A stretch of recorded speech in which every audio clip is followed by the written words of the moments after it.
How did the idea for this book first come to fruition? Well, I was actually invited to write it by Rick Parry.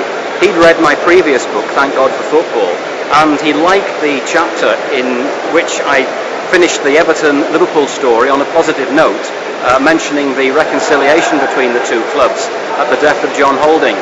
And with the new stadium building in mind, he wanted to bring books out to tie in with that, and this was one of the ideas that he had. How could you sum up the impact that the two clubs have had on the city? Well, I think they've given the city its identity in many ways.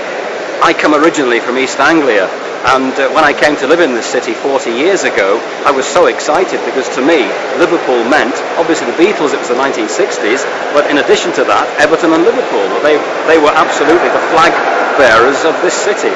I think if the two clubs can focus on the positives and look back at the incredible links they've had, the really impressive links, which are quite uplifting, then people can feel proud of the fact that they are actually two clubs in one city that share a common heritage. I think, for example, when they played the Z-Cars anthem at Anfield in the wake of the tragic killing of Rhys Jones, that was an amazing gesture, and that shows what's really at the heart of the people here.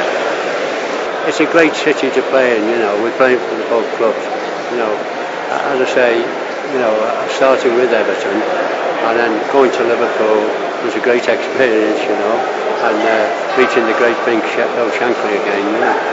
But it was really good, you know. It's really a great city to play. I mean, they know the football, as I said to you, and if you give 100%, you know, playing for your club, whichever you play for, which I did, you know, I think they appreciate that. I mean, and they look on you as that, you know, very appreciative if you give your best, you know. Football is a great game, you know. I mean, there's some great players been through the years, you know.